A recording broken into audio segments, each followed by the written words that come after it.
Hola queridos estudiantes, ahora sí proseguimos con más clases de alemán. Hoy vamos a aprender el Präteritum, das Präteritum en alemán. Así que vamos a ver muchos tips, muchos links de ayuda para este interesante tema y vamos a comenzar. Wozu braucht man das Präteritum? ¿Para qué usamos el Präteritum? Tranquilo, ya te lo explico. Ahora que tengo tu atención, suscríbete a mi canal y activa la campanita para que no te pierdas mis futuras clases de alemán. Ahora sí, retomando, usamos este Präteritum para hablar del pasado, pero exactamente cómo. Miremos cómo se usa. Específicamente en alemán se usa el Präteritum para textos literarios, textos biográficos y varios tipos de artículos, ya sea científicos, ya sea quizás de revistas, de periódicos, und so weiter und so fort.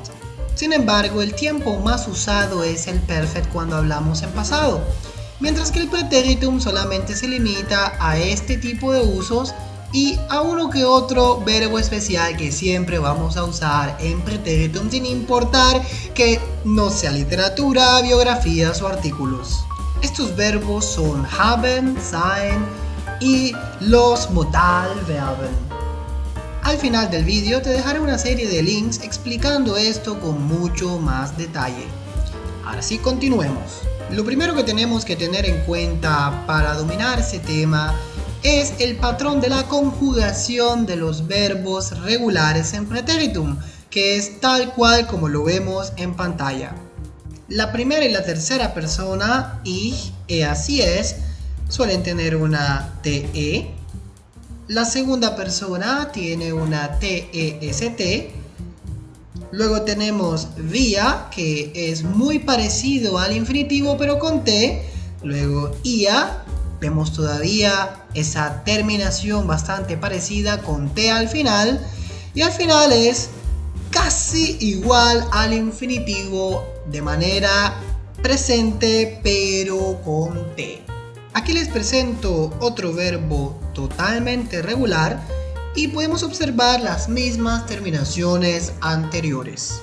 Y por cierto, no lo olviden, si ustedes no están haciendo alguna de estas tres cosas, literatura, biografías o artículos, entonces lo mejor sería utilizar el perfect, a excepción de los verbos especiales que mencioné antes, haben, sein y Modalverben. Al final del video se los explico.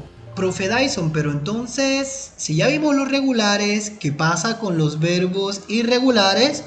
Tranquilos mis queridos estudiantes, tenemos una técnica infalible para derrotar esos verbos irregulares. Y esa técnica es utilizar el diccionario reverso.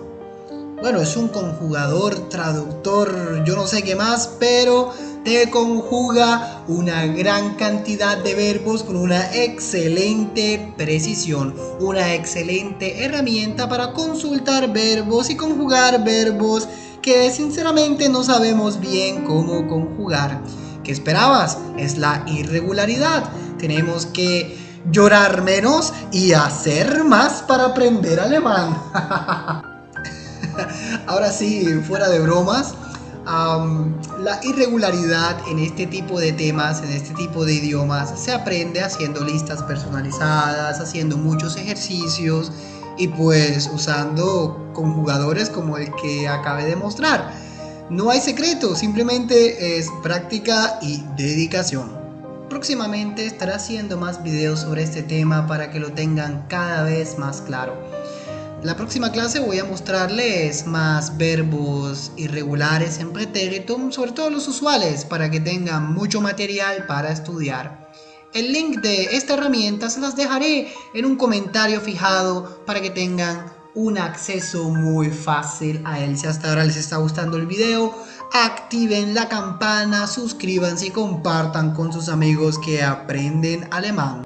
Continúen con el aprendizaje de este hermoso idioma con esta lista de reproducción con todos mis videos para aprender en orden y este otro video que les explica todo sobre el verbo haben y el verbo sein y cómo funcionan en Präteritum.